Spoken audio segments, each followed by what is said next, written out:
Hey guys, it's Lil. I just hit my hand. I feel like doing my makeup today. I haven't done my makeup in forever, so I'm not sure how it's gonna go. I also have this new different colored hair to contend with, so we're gonna try to work with it. I felt like having a little story time while I'm doing my makeup, so this will be kind of a little get ready with me kind of thing. If you have seen me before, welcome back. If you're interested in seeing me doing things on a regular basis, please go ahead and subscribe and also ring the bell so you don't miss out on any new videos. If you are interested in the products I'm using, I will be listing them in the description below. Let's get started. So, I currently live in Hawaii, but I have not always lived here. Before this, from the time I was a toddler until I was done with high school, I actually lived in a suburb of LA. So I was kind of a, different kid. I never really fit in with the whole California girl thing. I was mostly quiet. I always had my nose in a book from pretty much the time I could read. Also, from a young age, I have absolutely loved all things scary. So like horror movies, Stephen King books, pretty much anything having to do with ghosts or the supernatural, paranormal kind of stuff. I cannot get enough of it.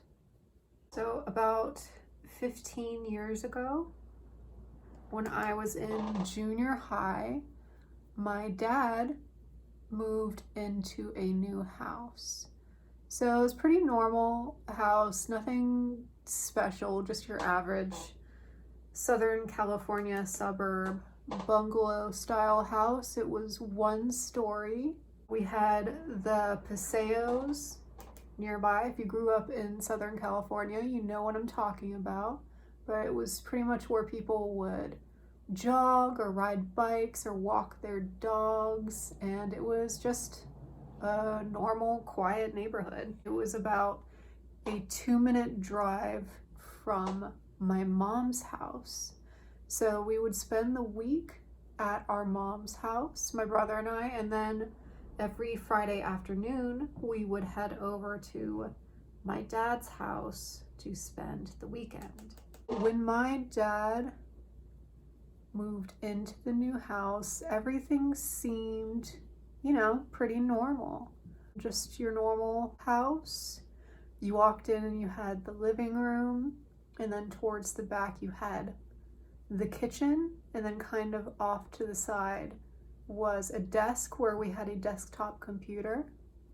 And then at the opposite end of the house you had the bedroom that I shared with my brother, and down the hall from that was my dad's room. So when we first moved in, everything was pretty normal, just quiet, new house. I would say a couple months after we moved in, we started experiencing some kind of weird things. It was things that we could explain away, but it was still, weird, spooky. At the time, we would just write it off as weird electrical stuff. Every room in the house had ceiling fans that had one of those remotes, the ones with the light dimmers and the 3 different settings for the fan. Every room in the house had one of those. Basically, what would happen is we'd be getting ready for bed, we'd turn off the light, and a couple minutes after turning off the light would just come back on. And so at first we thought it was probably like our dad was using his light in the other room and somehow some signal got crossed or something. But soon we realized that this was happening even when nobody else in the house was using one of those remotes. So even after that, we still just thought, okay, well, maybe the neighbors have the same remote and somehow when they're using it, it's affecting our lights. So it wasn't just immediately terrifying ghost stuff. It was just, okay, maybe there's some weird electrical stuff going on. This happened pretty much the entire time that we were living in that house. After that started happening, we did notice a couple of other things. We had 2 dogs in the house. They had their kennels out in the living room. And so that is where they would sleep and just kind of chill and hang out. And so pretty frequently, one of us would come into the living room when the dogs were in the kennel, and one of us would come in when they were in their kennels, and we would see them just staring off at one of the corners of the ceiling, just both of them. We would try to get their attention, we would try to distract them, but you know, we couldn't get their attention when they were like that. Our dogs were pretty weird. They had very unique personalities. So again, we just kind of chalked it up to, oh, our dogs are being weird. But this would happen quite a bit too.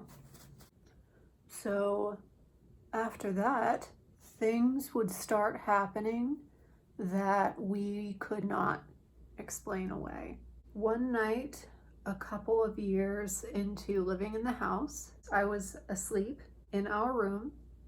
It was about 3 a.m. because that's the time when scary things happen. I have always been a very light sleeper.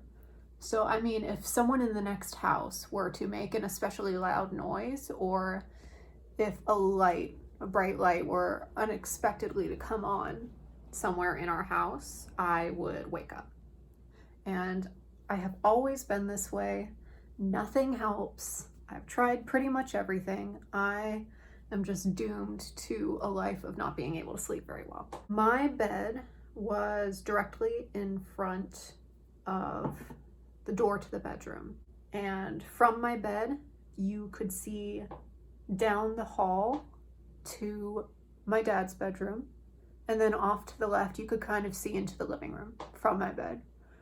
And so we were sleeping with the door open, you know, like maniacs. And I was asleep, not a care in the world. And all of a sudden, there was a bright light that was coming from the living room, and it woke me up. And so I'm sitting there awake in my bed wondering like, oh, maybe my brother went out to the kitchen to get a glass of water, or maybe my dad's out there. So I didn't really think anything of it at first. I was just annoyed that I was awake. And then a couple moments later, I started hearing like a very soft noise, almost like super light static coming from the living room. So I was like, okay, that's kind of weird. And then after that, I'm sitting there listening to what's going on, and I hear the volume slowly get louder and louder, as if someone is holding the remote and slowly pressing the volume up on the TV. So at this point, I've already checked to see if maybe my brother is out there watching TV. He is in his bed, hasn't moved. My dad's door is shut, so it's not him. So I'm sitting there, absolutely terrified. At this point, my brother has woken up. He doesn't know what's going on either. The TV has become so loud that my dad comes out of his room to investigate, and he goes out to the living room. And at this point, I'm like, okay, my dad's out there, so it's safe for me to go out there. And so I go out too, and there, of course, is nobody in the living room, and the TV is just blaring at this point. It's at max volume. So I don't know if you've ever accidentally turned your TV up to max volume, but it's pretty dang loud. I'm terrified because what the heck? And my dad just kind of shuts off the TV, and we try to get back to sleep. Trying being the operative word, because I, of course, could not fall back asleep after that, because who could? It's scary. So that whole thing was, you know, pretty terrifying. But I would say the worst thing that happened even more frequently than the TV thing, was the disembodied voices. I am not kidding. So, as I mentioned before, I was, you know, kind of a nerdier kid, kind of different, and I used to be super into watching anime. And so, one of the things that I'd do was I would sit at the desktop computer that was near the living room, and I would, you know, put my headphones in and watch whatever I was into at the time. So just your average, you know, evening at my dad's house. I've got my headphones in, I'm watching my show, and all of a sudden, out of nowhere, I hear this disembodied whisper voice whisper my name into my ear. So, of course, after that, I did not really feel like watching my show anymore.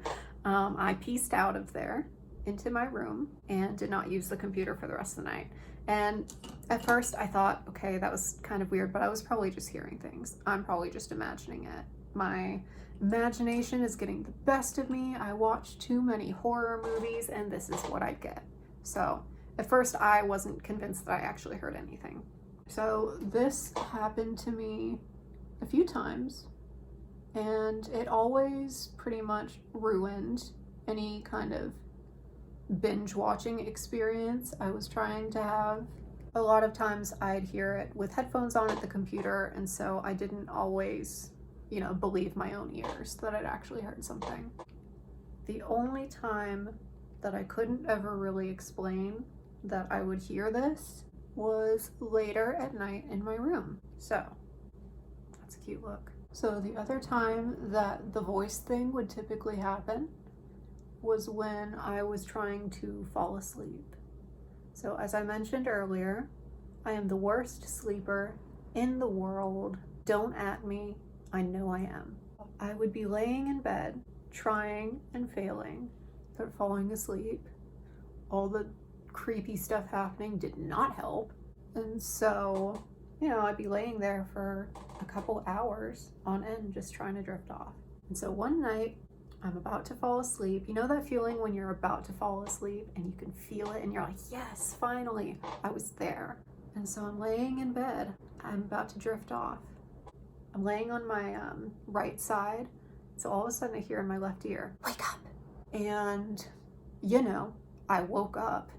So if you're, you know, an average reasonable human being, you probably think, oh, Lil, you know, you imagined it. You're about to fall asleep.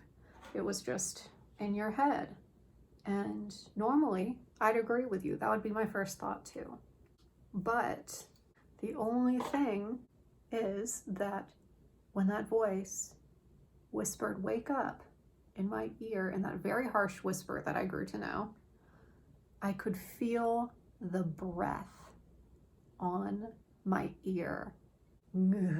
So, of course, immediately woke up, looked around the room, trying to see, like, maybe my brother is messing with me or something. He's asleep, hasn't moved. My dad's door is shut again. So, yeah, that was a thing that happened quite a few times. And it was always when I was trying to fall asleep, which, you know, thanks for nothing, ghost. I'm just over here trying to get my beauty sleep, failing because some creepy disembodied voice keeps whispering in my ear. Not appreciated. So you're probably thinking, Lil, it's just in your head. You were the only one experiencing this. You'd be wrong. As is normally the case with creepy, unexplainable things, your first instinct is to find out, okay, is it just me? Or are other people experiencing this too? And so all three of us, my dad, my brother, and myself, did all experience creepy stuff in that house. And I was also not the only one.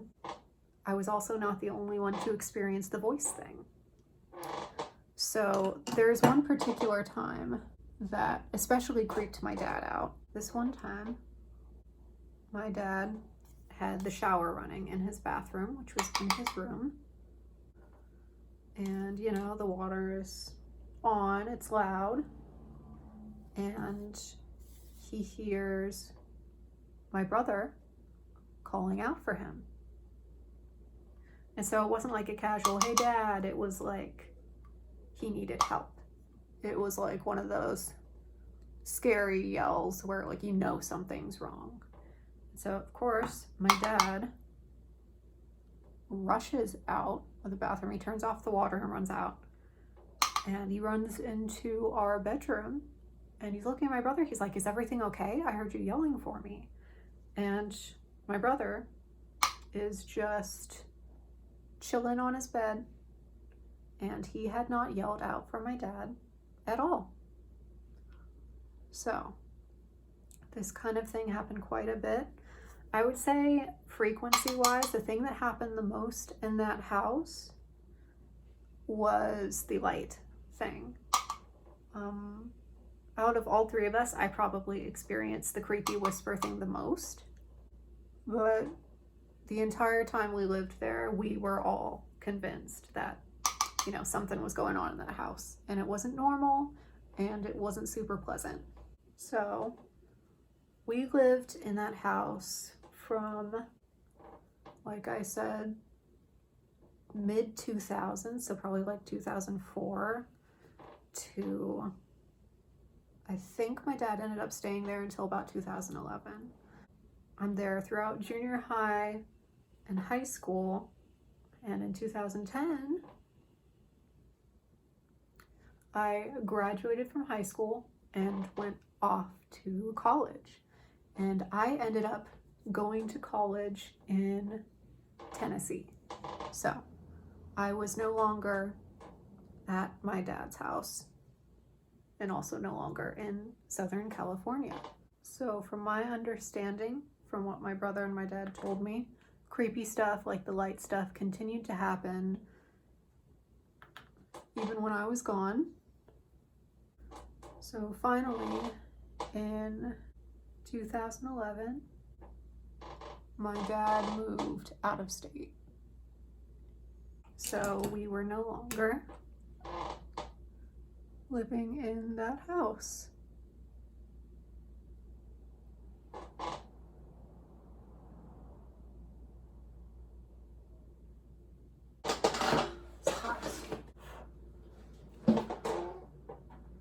So there was one thing that pretty much all three of us could agree on.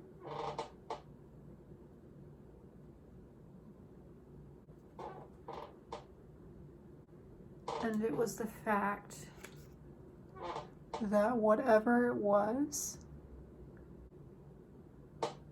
that was in the house, it didn't feel like it was, God, I can't do mascara on camera.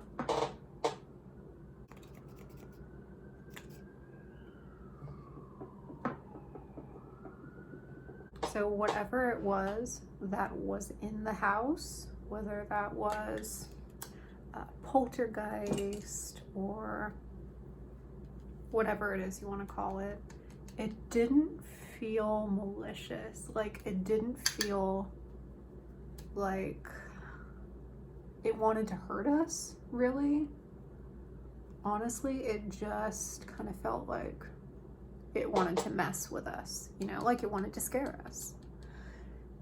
I was never really concerned for my well-being. Like, I didn't think, oh my God, what if it tries to kill me or something? It was just kind of like something that was there, and we just accepted it, and we're like, wow, this is really annoying. Especially for me, because, you know, I'm a teenager, I need my sleep, and it wouldn't let me sleep, and that was really rude. So mostly whenever anything would happen after a certain point, it's just like, really? Again? We just went through this. So like I said,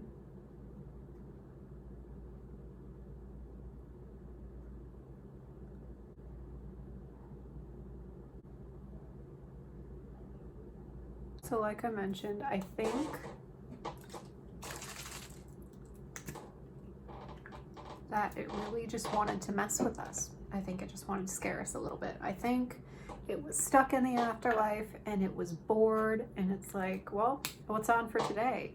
Guess I'm gonna scare teenagers again.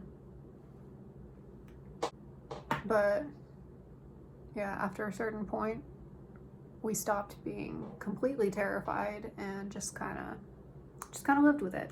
It was just like, sometimes your house has loud pipes or sometimes it has creaky floorboards. We just happen to have a resident mischievous spirit, you know, as some houses do. And so eventually my dad moved out of the house. He moved out of state and the spirit was no more in our lives.